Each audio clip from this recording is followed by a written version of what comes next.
Hello, good morning, grade 8 students, and welcome to our first lesson for the third quarter. So, today we will be talking about visual-verbal relationships. Now, unsa din sila? Again, relationships din ni uyab-uyab, basin magtuo mo nga we're going to talk about that one, but you have to put that one on your map okay? So, we're not gonna talk about that kind of relationships, but we will be talking about visual and verbal relationships. Have you seen, kana bitong an academic text and then na mga graph, na mga chart, na mga picture, 'di ba? No, those are what we call visual cues. And these let me ask you, do these help you in digesting the text that you are reading, especially if you're reading a science book or a math book or a math text?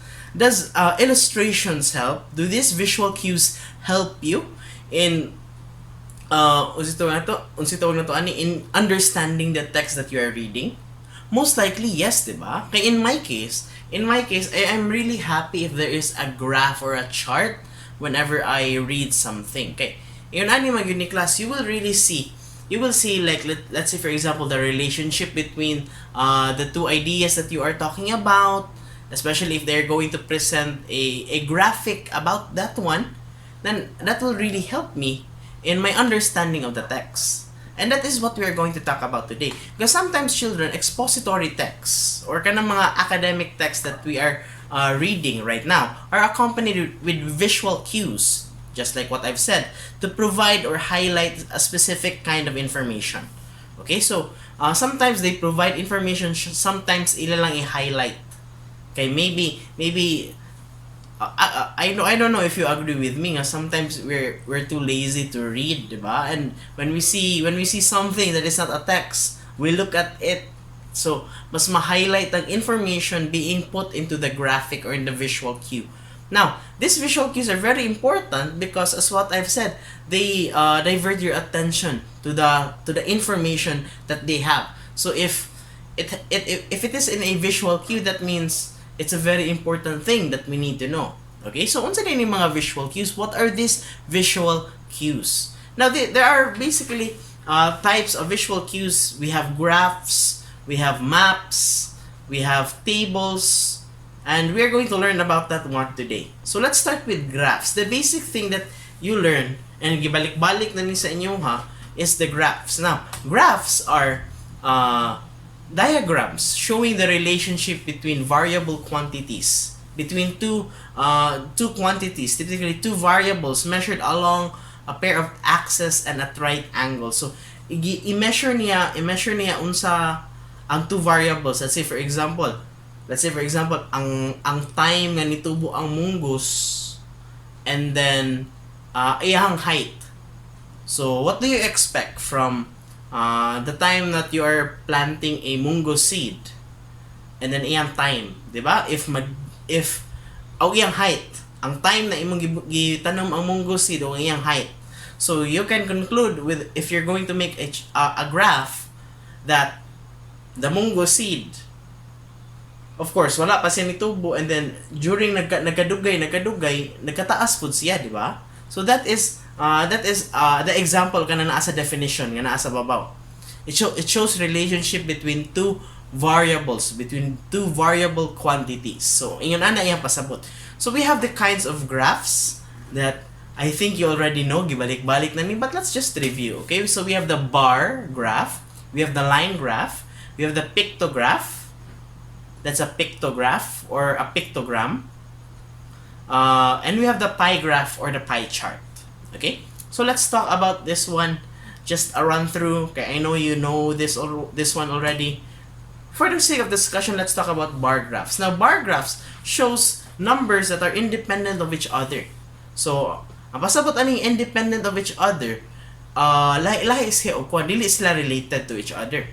Let's say for example, unsay mga preferred nga brands ninyo sa vaccine. Di ba dili man pasabot nga if mas daghan ang prefer sa Pfizer, gamay pod ang mo prefer sa Sinovac, dili man sila related.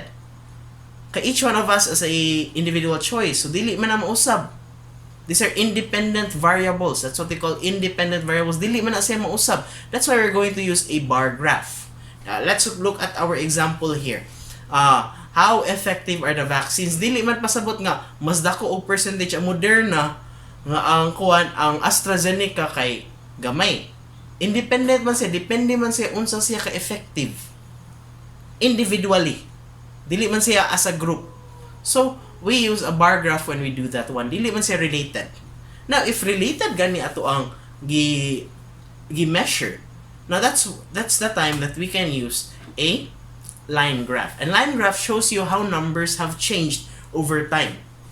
Pwede na pag dili time. But then, nagid say correlation between the y-axis and the x-axis. Okay? Na relationship. Let's say for example, ato sa basahon ang iyang description na the y-axis shows the value of whatever variable is being measured. Kana as a y-axis, kaning pataas, it shows you the variable that is being measured. And the x-axis, kanang pahigda, commonly presents when it is measured. It's either time or other, or based on other independent variable. So, let's say here's ato example. Unsa man atong y-axis diri? Ang atong y-axis is the what? Our y-axis here is our new cases. Oh, and then ang kanang naa sa tong x-axis, that's the date or days. So if makita ninyo na November 4 dira, then 976. Oh. So mao na November 4, 976 ra ang new cases sa Philippines. So related ang x-axis sa y-axis. Sorry, y-axis sa x-axis. Dili pareha sa bar graph nga independent sila. Dili mausab-usab. So depende kung unsa ang y-axis ug x-axis, dira pud ang iyahang kuan sa line graph. Okay? Again, line graphs mostly about na siya sa time, unsa kadugayon ang time, ang chronological order niya. But basically, line graph shows you how data has changed over time or how numbers have changed over time. Okay? Now, let's go to pictographs or pictograms. Okay? Now, a pictograph or a pictogram is a special type of bar graph. Okay?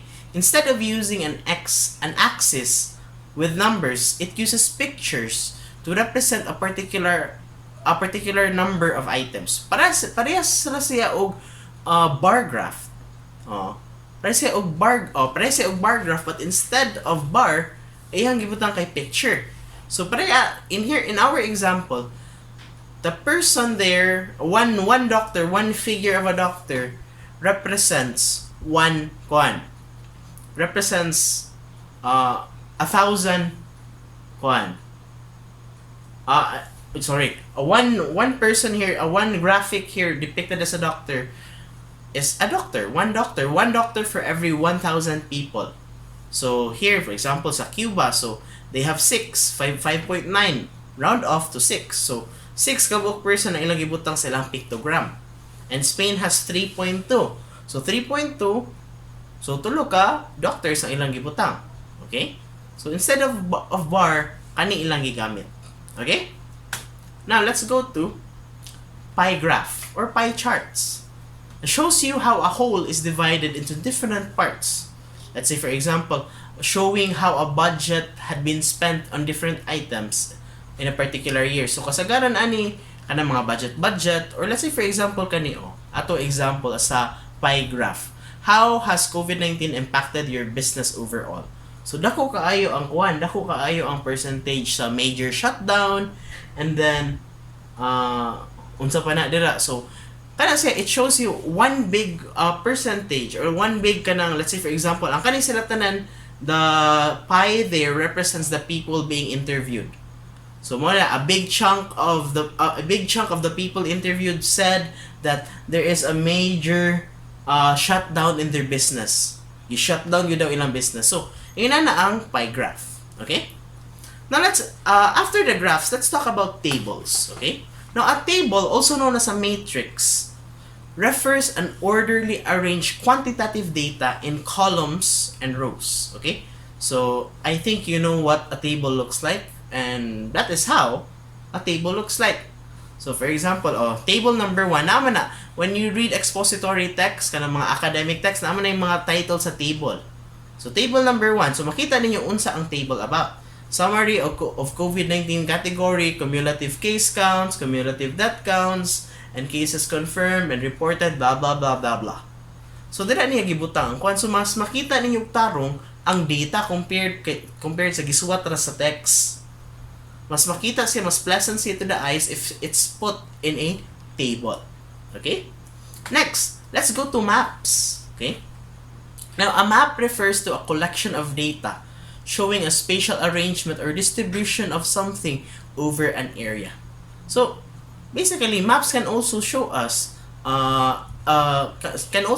relationships between the text that we are reading. Let's say, for example, we are reading on the here in our example, restrictions on public gatherings. So, makita ninyo dira ang pinaka-dark kay at least 10 people or less ra ang pwede makagather. Oh, let's say makuha na to. So, let's say for example, sa US o sa Canada, dili pwede ang mugather og lapas og 10. While in the Philippines, pwede ra gyud makagather ang 10 to 100 people. Kay based on the color, it says nga Philippines can ang public gathering sa Philippines can have 10 to 100 people. Oh. Makita po ninyo ang kanang mga no data, walay data nga available. Oh. So, ingon ana na siya. Okay? So, maps can show you some data. Next is what we call caption graphics. Sometimes you can see this in kanang mga newspaper articles or news articles on the internet.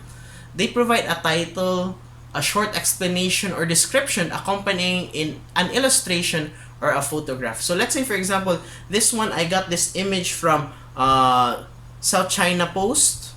So mo ni lang picture in the airport and then naigi caption dira nga a worker wearing personal protective equipment, blah blah blah blah blah.